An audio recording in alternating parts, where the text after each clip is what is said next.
Bem-vindo ao canal Tese de Investimento. Este vídeo tem caráter exclusivamente educacional e não constitui recomendação de investimento. Hoje a conversa é sobre o Banco Santander Brasil, olhando para o quarto trimestre de 2025. O trimestre combina crescimento seletivo, custos sob controle e um custo de crédito ainda pressionado, desenho típico de ciclo de juros elevados, como veremos a seguir. Quando olhamos esse retrato em comparação a 2024, aparece uma tese bem clara. O banco troca um crescimento mais agressivo de volume por rentabilidade e eficiência. Para o investidor, isso reforça a leitura de um banco mais resiliente, mas ainda exposto à volatilidade de mercado e a um cenário de crédito mais difícil. Nos destaques do trimestre, o Santander reporta lucro líquido de R$ 4,1 bilhões, queda de 1,9% contra o terceiro trimestre, porém alta de 6% na comparação anual, com ROAE estável em 17,6%. A margem financeira cresce 0,8% no trimestre, mas cai 4% em 12 meses, justamente porque o resultado com mercados sai de positivo para negativo, enquanto a margem com clientes avança 1,6% no trimestre e 6,6% no ano. As comissões sobem 3,6% na margem e 4,3% no ano, reforçando a diversificação de receitas, enquanto o custo de crédito recua levemente para 3,76% no trimestre, ainda 0,3 ponto acima de 2024. Esse quadro conta uma história de transição. A rentabilidade volta a níveis mais saudáveis, mas ainda com freios puxados pelos mercados e pelo crédito. O índice de eficiência sobe para 38,8%, pior que os 37,5% do trimestre anterior e 38% de um ano atrás, muito por conta da margem de mercados mais fraca, mesmo com despesas gerais em queda de 2% no ano. Em um ambiente de juros ainda elevados e atividade moderada, essa combinação de ROAE alto, custo de crédito pressionado e resultado de tesouraria frágil, tende a manter o banco negociando a múltiplos intermediários no setor, com prêmio em relação a pares menos eficientes, mas desconto para histórias com balanços mais leves em risco. O Santander avança numa tese clara de centralidade no cliente apoiada por escala, dados e tecnologia. A base chega a 73,9 milhões de clientes, com crescimento de 6% em 12 meses, enquanto os indicadores de NPS melhoram tanto em pessoa física quanto jurídica. O modelo Santander One integra canais digitais e físicos para ampliar principalidade, e isso ganha tração com a hiperpersonalização.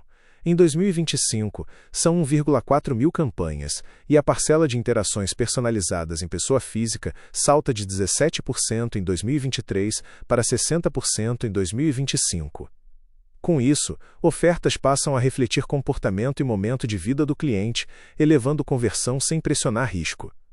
Esse motor é reforçado por IA aplicada à operação. Ganhos de 47% de produtividade na ouvidoria, redução de 90% das tarefas manuais e 99% do custo por análise em fraude mostram tecnologia gerando eficiência real. Para o investidor, essa combinação sustenta a qualidade de resultado, mais principalidade gera comissões recorrentes, depósitos mais estáveis e menor custo de funding, enquanto dados e IA melhoram a seleção de risco e reduzem custo de servir. Não por acaso, as despesas gerais caem 2% no ano, mesmo com maior investimento em tecnologia e marketing, e o banco preserva um ROAE de 17,6% em um ambiente ainda desafiador. A leitura estratégica é que relacionamento profundo, hiperpersonalização e eficiência operacional formam barreiras competitivas difíceis de replicar no curto prazo. O risco está menos na tese e mais na execução contínua, manter NPS elevado, capturar ganhos de produtividade antes que virem padrão do setor e transformar inteligência de dados em retorno sustentável ao longo do ciclo. O Santander constrói uma tese baseada em monetizar melhor a base de clientes, com números que sustentam essa estratégia. Na financeira, a carteira chega a R$ 94 bilhões, sendo 81 bilhões em veículos, com crescimento de 13% em um ano, enquanto o índice de comissões avança de 100 em 2023 para 173 em 2025 e o NPS atinge 90 pontos.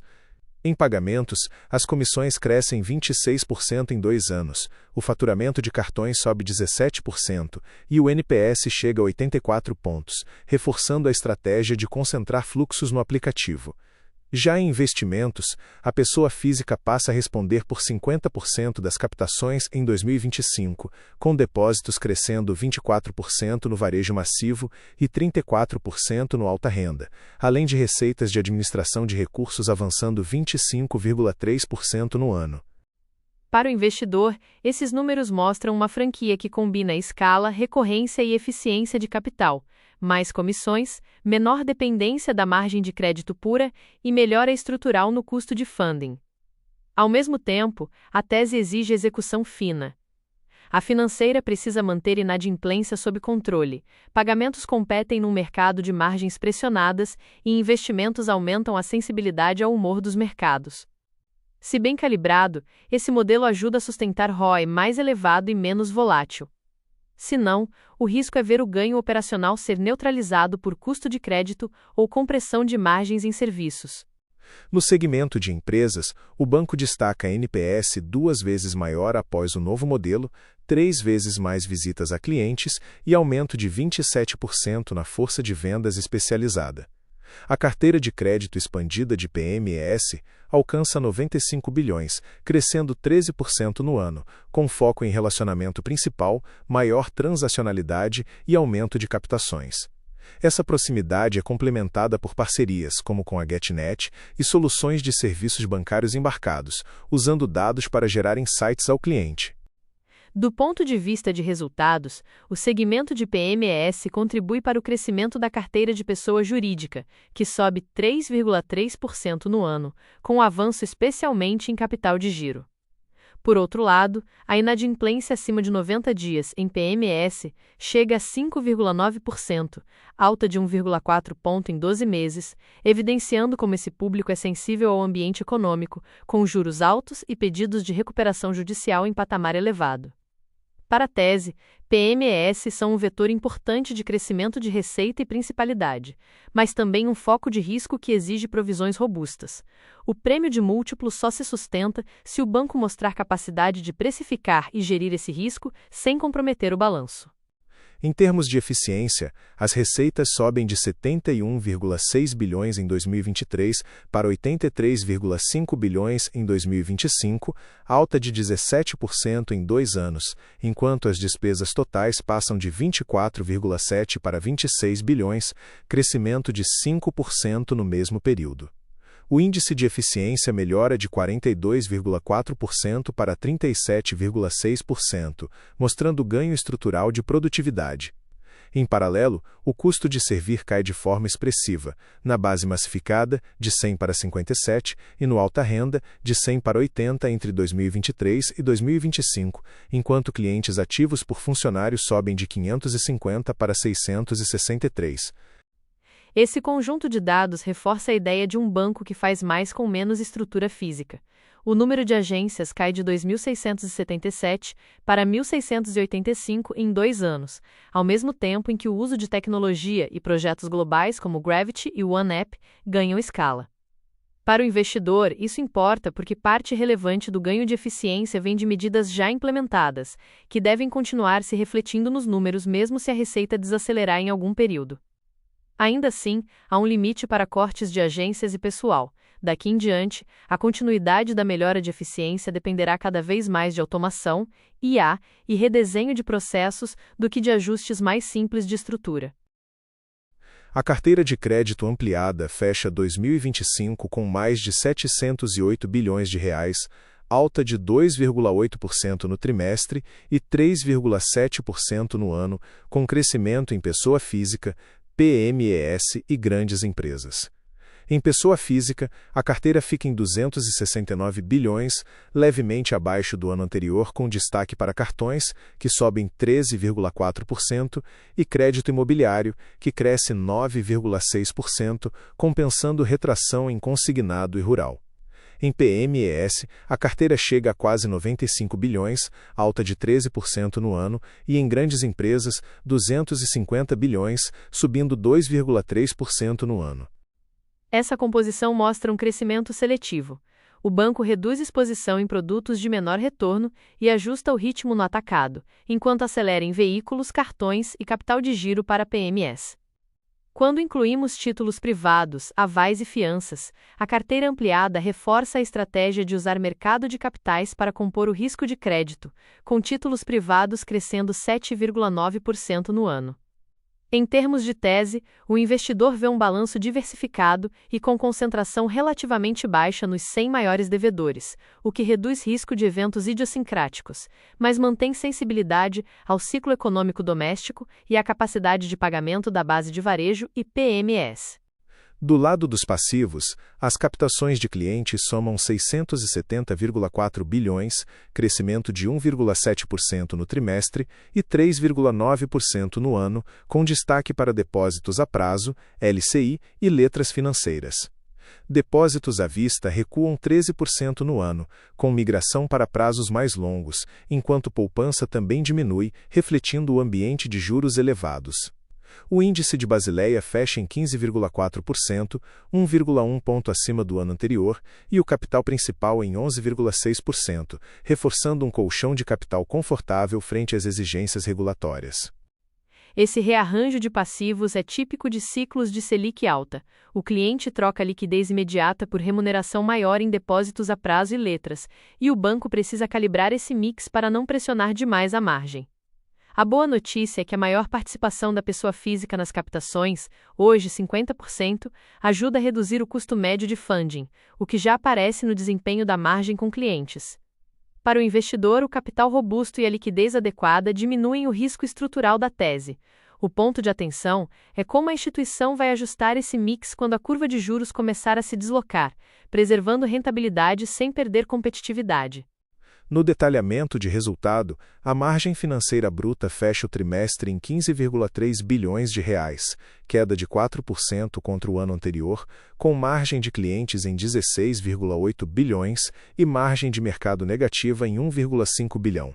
O spread anualizado sobe de 10,49% para 10,67% em 12 meses, mesmo com queda de 0,17 ponto no trimestre. As comissões atingem 5,75 bilhões, alta de 3,6% na comparação trimestral e 4,3% no ano, puxadas por cartões, seguros e administração de recursos, enquanto o custo de crédito fica em 3,76%. Há uma mudança importante de composição. A margem com clientes, apoiada em volume e mix, compensa parte da perda em mercados e da sensibilidade negativa à taxa de juros. As comissões se consolidam como segundo pilar de receita, com um crescimento que teria sido de 6,9% no ano, se desconsiderarmos a reclassificação contábil ligada à nova resolução de provisionamento. Já o custo de crédito, ainda pressionado pelo contexto macro de endividamento das famílias e aumento de recuperações judiciais, funciona como freio para uma expansão mais rápida da margem. Para o investidor, o prêmio de múltiplo depende de quanto tempo esse patamar de risco de crédito vai perdurar. Na qualidade de crédito, o índice de inadimplência entre 15 e 90 dias encerra o ano em 4%, alta de 0,3 ponto em 12 meses, enquanto o índice acima de 90 dias chega a 3,7%, 0,5 ponto acima de 2024. Em pessoa física, a inadimplência mais longa cresce especialmente nas faixas de menor renda, e em PMES, o indicador acima de 90 dias alcança 5,9%, refletindo um ambiente de juros altos e pressão sobre pequenos negócios. O resultado de PDD no trimestre é de 6,1 bilhões de reais, com queda de 6,4% na margem, mas aumento de 2,9% no ano, e o NPL Formation atinge 6,46 bilhões, ainda em patamar elevado. Esse quadro deixa claro que a normalização de crédito não é trivial. O write-off recua para 4,15 bilhões no trimestre, mas vem de níveis mais altos no início do ano, quando o banco antecipou perdas. A carteira renegociada, que passa a seguir conceito mais amplo com a nova regulação, soma 49,4 bilhões, com cobertura de 44,9%, mostrando esforço de gestão ativa de risco, mas também um volume significativo de operações reestruturadas. Para a tese, isso significa que o lucro atual convive com um ambiente de crédito ainda frágil. Qualquer deterioração adicional de macro ou emprego pode exigir provisões extras, comprimindo o ROAE e testando o apetite do mercado pelos múltiplos atuais. As despesas gerais ficam em 6,63 bilhões no trimestre, alta de 3,3% contra o terceiro trimestre, mas queda de 2% em relação ao quarto trimestre de 2024, mesmo com aumento de despesas com tecnologia, publicidade e reajuste salarial. Despesas administrativas e de pessoal, excluindo depreciação, recuam 2,6% em termos reais no ano, enquanto o banco reduz funcionários de 55,6 mil para 49,7 mil e lojas e PABs de 2.264 para 1.685. Ao mesmo tempo, indicadores internos como eNPS de 79 pontos e percentual de mulheres em liderança em 37% sugerem uma cultura que tenta equilibrar produtividade com engajamento. Essa combinação de corte estrutural e foco em bem-estar e diversidade é relevante, porque um banco em transformação digital precisa manter capital humano qualificado para operar modelos mais complexos de atendimento e risco. Em paralelo, investimentos em tecnologia e plataformas globais aumentam 4,1% no ano, mostrando que a melhora de eficiência não vem de austeridade cega, mas de realocação de recursos. Para o investidor, isso indica que há potencial de ganhos de margem operacional ainda a capturar, mas também um risco. Se a redução física for além da capacidade de absorção pelos canais digitais, a experiência do cliente e o crescimento futuro podem ser afetados. Fechando o quadro, o Santander Brasil entrega no quarto trimestre de 2025 um lucro de 4,1 bilhões de reais, ROAE de 17,6% e carteira ampliada de 708 bilhões, ancorado em eficiência crescente, diversificação de receitas e foco em principalidade do cliente. Ao mesmo tempo, convive com custo de crédito ainda elevado, margem financeira pressionada por resultados de mercados e uma inadimplência que, embora sob controle, sobe em relação a 2024. Tudo isso, resultando em lucro líquido de 4 bilhões. É um balanço de forças entre um modelo mais robusto e um ambiente macro e regulatório que segue desafiador. Para o investidor, a assimetria está em como esses vetores vão se comportar nos próximos trimestres. Se a política monetária caminhar para juros mais baixos e a economia evitar uma deterioração mais forte, a combinação de base de clientes engajada... Antes de encerrar, se esse conteúdo te ajudou, deixa o like, se inscreve no canal e compartilha com quem também se interessa por investimentos. Isso ajuda muito o canal a continuar trazendo análises como essa. Obrigado por assistir e até o próximo vídeo.